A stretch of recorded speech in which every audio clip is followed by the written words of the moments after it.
Hi అండి, నేను మీ Vahini. Welcome to our channel Tarak Vahini TET and DSC. ఈ ఛానల్లో ఏపీ టెట్ డిఎస్సి సిలబస్పై ఎవ్రీడే వీడియో క్లాస్ అనేవి ఫ్రీగా ఉంటాయి. ఇంకా ఎవరైనా ఛానల్ని సబ్స్క్రైబ్ చేసుకోకపోతే వెంటనే సబ్స్క్రైబ్ చేసుకోండి.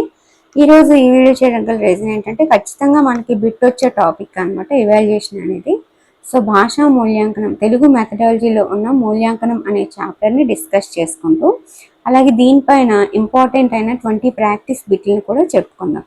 వీడియోని చివరి వరకు చూడండి. ఇంత తక్కువ టైంలో మీకు ఈ వీడియో చాలా ఉపయోగపడుతుందని అనుకుంటున్నాను. ఓకే, భాషకు బీజం వేసేది తల్లి ఒడి, భాషను పెంచి పోషించేది బడిలోని ఉపాధ్యాయులు. రాష్ట్రంలోని పిల్లలందరూ ఉన్నత స్థాయి గుణాత్మక విద్య పొందాలని భావించడం రాష్ట్ర ప్రభుత్వ దృక్పథం.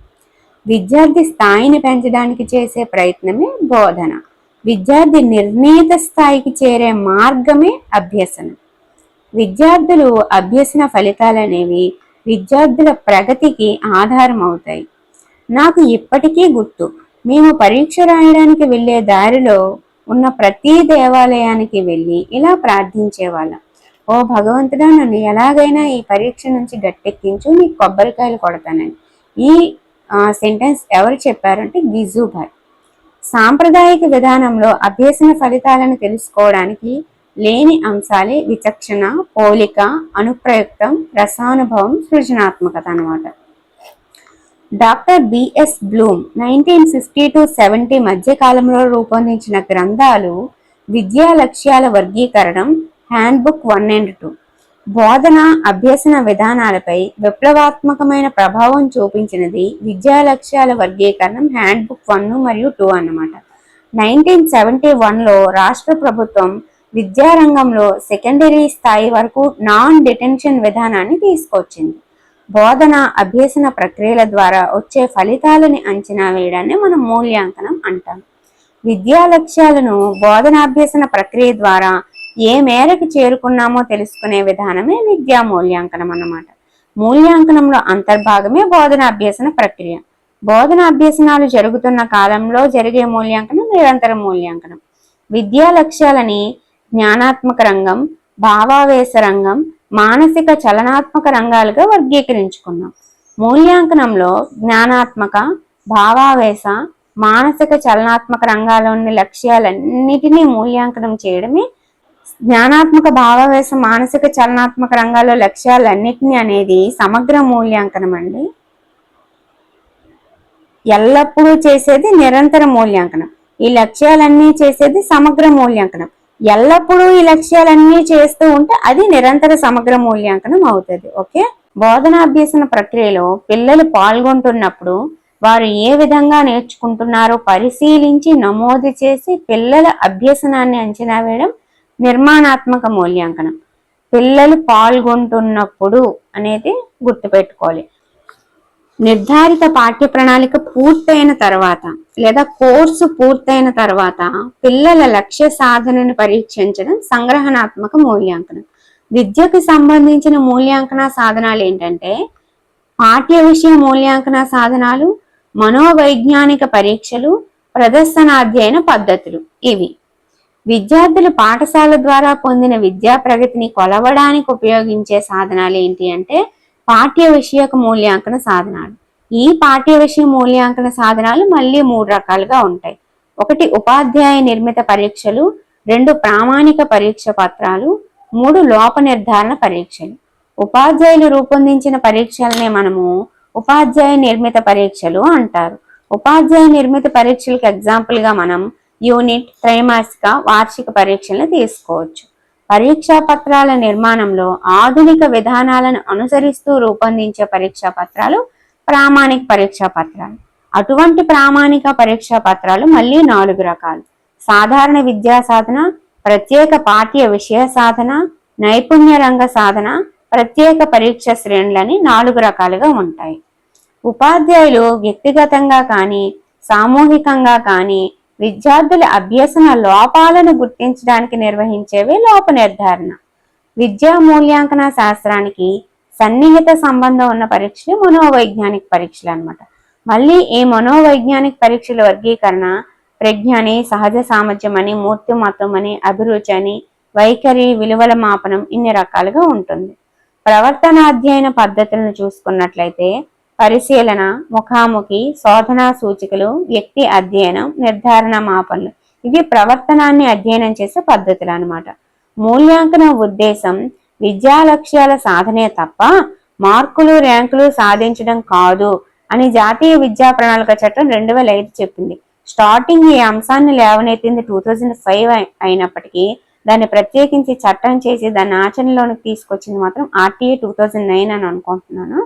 ఓకే, పిల్లల శారీరక, మానసిక, సాంఘిక, ఉద్వేగ వికాసాలకు అనువుగా పాఠశాలల్లో అభ్యసన అనుభవాలు కల్పించాలని చెప్పింది విద్యా హక్కు చట్టం 2009. పాఠశాల లోపల, వెలుపల పిల్లల శారీరక, మానసిక, సాంఘిక, ఉద్వేగ వికాసాలను నిరంతరం ఒక క్రమ పద్ధతిలో పరిశీలిస్తూ సవరణాత్మక చర్యలు చేపట్టడానికి వీలుగా జరిపే మదింపే నిరంతర సమగ్ర మూల్యాంకనం. ఇందాక చెప్పాను కదా. సో పిల్లల ప్రగతిని ఒక సంఘటనకో, సందర్భానికో పరిమితం చేయకుండా ఎల్లప్పుడూ పరిశీలించడం నిరంతరం అన్ని అంటే శారీరక, మానసిక, సాంఘిక, ఉద్వేగ అన్నింటినీ పరీక్షించడం నిరంతర సమగ్ర మూల్యాంకనం. క్లారిటీ? ఓకే. పిల్లల సర్వతోముఖాభివృద్ధికి అంశాలైన జ్ఞానాత్మక, మానసిక, చలనాత్మక, భావావేశ రంగాలన్నింటిలో మూల్యాంకనం చేయడం సమగ్ర మూల్యాంకనం. బోధనాభ్యసన ప్రక్రియలో భాగంగా నిర్వహించే మూల్యాంకనం నిరంతర సమగ్ర మూల్యాంకనం అంటారు. అభ్యసనం మూల్యాంకనం వేరువేరుగా కాకుండా అభ్యసనంలో భాగంగా మూల్యాంకనం జరగడం మూల్యాంకనంగా అభ్యసనం అంటారు. పిల్లలు పొందిన జ్ఞానాన్ని కొంతకాలం తర్వాత పరీక్షిస్తే అభ్యసనం యొక్క మూల్యాంకనం అంటారు. అభ్యసన మూల్యాంకనాన్ని సంకలన లేదా సంగ్రహణాత్మక మూల్యాంకనం అంటారు. మూల్యాంకనంగా అభ్యసనం, అభ్యసనం యొక్క మూల్యాంకనం, అభ్యసనం మూల్యాంకనం. ఓకే, విద్యార్థి తాను చేసిన పనిని లేదా రాసిన సమాధానాలను ఉపాధ్యాయుడి సూచనల ఆధారంగా తానే మదింపు చేసుకుంటే స్వీయ మదింపు అవుతుంది. బోధనాభ్యసన కృత్యాల్లో పిల్లలు పాల్గొంటున్నప్పుడు విద్యార్థి ఏ విధంగా నేర్చుకుంటున్నాడో పరిశీలించి నమోదు చేయడం ద్వారా పిల్లల అభ్యసనాన్ని మెరుగుపరచడమే నిర్మాణాత్మక మూల్యాంకనం. ఈ నిర్మాణాత్మక మూల్యాంకనానికి ఇంకొక పేరే రూపణ మూల్యాంకనం అంటారు. మూల్యాంకన ఫలితాలను బట్టి ఉపాధ్యాయుడు తన బోధనా వ్యూహం మార్చుకోవడానికి వీలున్న మూల్యాంకనం నిర్మాణాత్మక మూల్యాంకనం. నిర్మాణాత్మక మూల్యాంకనంలో ఉండే సాధనాలు పిల్లల భాగస్వామ్యం, ప్రతిస్పందనలు, రాత అంశాలు, ప్రాజెక్టు పనులు, లఘు పరీక్ష. ఉపాధ్యాయుడు వివిధ బోధనాభ్యసన ప్రక్రియలు చేపట్టినప్పుడు విద్యార్థులు పాఠ్యాంశంపై జరిపే చర్చల్లో కృత్యాలు, జట్టు పనులు, నమూనాలు, పటాలు, సృజనాత్మక అంశాలు మొదలైన వాటిలో వారి భాగస్వామ్యం చూసి వారిని పరిశీలించి మదింపు చేయాలి. పిల్లలు రాసిన అంశాలు నోటు పుస్తకాలు, సంఘటన రచన, పోర్ట్ఫోలియోలు, పాఠ్య పుస్తకాల్లో ప్రశ్నలు, అభ్యాసాలు, పిల్లల దైనందిన విషయాలు ఇవన్నీ చూసి వారి ప్రగతిని మనం మదింపు చేసుకోవాలి. పిల్లలకు ఎదురైన ఒక సంఘటనను లేదా సన్నివేశాన్ని గురించి చేయించిన రచనను సంఘటన రచన అంటారు. చేయడం ద్వారా నేర్చుకోవడానికి అవకాశం కల్పించే కార్యక్రమమే ప్రాజెక్టు పనులు. పిల్లల్లో పరిశీలన, ప్రయోగ నైపుణ్యాలు అభివృద్ధి చెందే మార్గమే ప్రాజెక్టు పనులు చేయడం. నిర్మాణాత్మక మూల్యాంకనంలో భాగంగా పిల్లల సామర్థ్యాల సాధనను ఒక చిన్న పరీక్ష రూపంలో పరిశీలించడమే లఘు పరీక్ష. నిర్మాణాత్మక మూల్యాంకనంలో పిల్లలకు మార్కుల కేటాయింపు పిల్లల భాగస్వామ్యానికి 10, రాత పని 10, ప్రాజెక్టు పని 10, లఘు పరీక్షకి 20 మార్కులు. కోర్సు పూర్తయిన తర్వాత లేదా నిర్ధారిత పాఠ్య ప్రణాళిక పూర్తయిన తర్వాత పిల్లల ఉపలబ్ధిని పరీక్షించే పద్ధతిని సంగ్రహణాత్మక మూల్యాంకనం అంటారు. రాత పరీక్షల రూపంలో మాత్రమే నిర్వహిస్తూ పాఠ్య విషయాలను పరీక్షించే మూల్యాంకనాన్ని సంగ్రహణాత్మక మూల్యాంకనం అంటారు. భాషలో మాట్లాడటం, చదవడం, చదివిన విషయాల్ని అవగాహన చేసుకుని సొంత మాటల్లో వ్యక్తీకరించడం మౌఖిక పరీక్ష ద్వారా మాపనం చేయడం జరుగుతుంది. పాఠ్య ప్రణాళిక, సిలబస్ పూర్తికి సంబంధించిన వివరాలతో పాటు పరీక్షల నిర్వహణ, కాల సంచికలు, సంస్థాగత ప్రణాళిక లేదా అకాడమిక్ క్యాలెండర్లు ఉంటాయన్నమాట. సంగ్రహణాత్మక మూల్యాంకనం విద్యా సంవత్సరంలో ఎన్నిసార్లు నిర్వహించాలంటే 3 సార్లు నిర్వహించాలి. సంగ్రహణాత్మక ప్రశ్నాపత్రంలో ప్రాజెక్టు పనుల్ని ఇవ్వకూడదు. ప్రశ్నాపత్రాన్ని తయారు చేయడానికి ముందు చేయాల్సిన పని విద్యా ప్రమాణాల వారీగా భారత్వ పట్టికను తయారు చేసుకోవడం. సంగ్రహణాత్మక మూల్యాంకనంలో చదవడం, అర్థం చేసుకోవడం, స్వీయ రచన, సృజనాత్మకత, పదజాలం, వ్యాకరణం ఈ అంశాల నుంచి ప్రశ్నలు తయారు చేయాలి. నిరంతర సమగ్ర మూల్యాంకనాన్ని CCE అంటారు. కంటిన్యూస్ అండ్ కాంప్రహెన్సివ్ ఎవాల్యుయేషన్ అన్నమాట. నిర్మాణాత్మక మూల్యాంకనాన్ని FA అంటారు, ఫార్మేటివ్ అసెస్మెంట్. సంగ్రహణాత్మక మూల్యాంకనాన్ని SA అంటారు, సమ్మేటివ్ అసెస్మెంట్. మూల్యాంకన ప్రక్రియలో ఒక్కొక్క లక్ష్య సాధనని అంచనా వేయడానికి అవసరమైన పనిముట్లని మూల్యాంకన సాధనాలు అంటారు. ఇది మనకి మూల్యాంకనం చాప్టర్ గురించి. ఇప్పుడు దాంట్లో ఇచ్చిన ప్రాక్టీస్ బిట్స్ చూద్దాం. నాకు ఇప్పటికీ గుర్తు, మేము పరీక్ష రాయడానికి వెళ్లే దారిలో ఉన్న ప్రతి దేవాలయానికి వెళ్ళి ఇలా ప్రార్థించేవాళ్ళం. ఓ భగవంతుడా, నన్ను ఎలాగైనా ఈ పరీక్ష నుంచి గట్టెక్కించు, నీకు కొబ్బరికాయలు కొడతాను. ఈ మాటలు పలికింది ఎవరంటే గిజుబాయ్. నెక్స్ట్, రాష్ట్ర ప్రభుత్వం విద్యారంగంలో సెకండరీ స్థాయిలో నాన్ డిటెన్షన్ విధానాన్ని ఏ సంవత్సరంలో తీసుకొచ్చిందంటే 1971. బోధన అభ్యసన ప్రక్రియల ద్వారా వచ్చే ఫలితాలను అంచనా వేయడమే మూల్యాంకనం.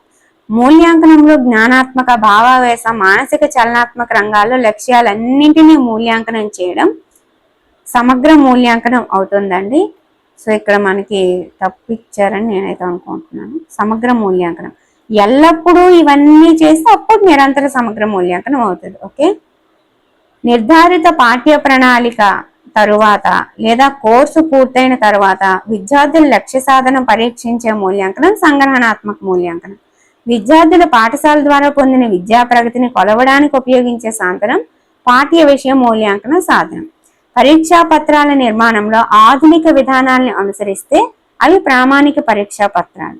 విద్యా మూల్యాంకన శాస్త్రానికి సన్నిహిత సంబంధం ఉన్న మనోవైజ్ఞానిక పరీక్షలు. పిల్లలు ఈ మిగతావన్నీ కూడా అందులో టాపిక్స్ అన్నమాట, సబ్ టాపిక్స్. పిల్లల ప్రగతిని ఒక సంఘటనకో సందర్భానికో పరిమితం చేయకుండా ఎల్లప్పుడూ పరిశీలిస్తే నిరంతర మూల్యాంకనం.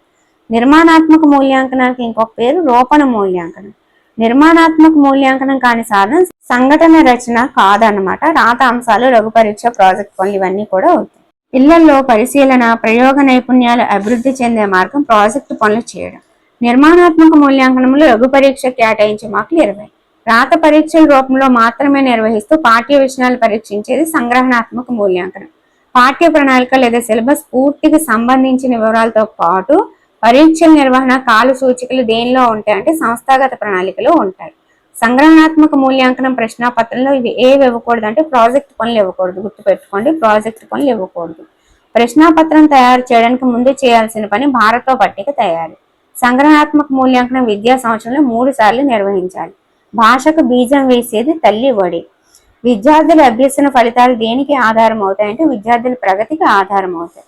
సో ఇక్కడితో మనకి ఇంపార్టెంట్ చాప్టర్ అయిన మూల్యాంకనం అనేది కంప్లీట్ అయిపోయిందండి. ఓకేనా? సో ఈ వీడియో మీ అందరికీ నచ్చిందని అనుకుంటున్నాను. నచ్చితే లైక్ చేయండి. Thank you.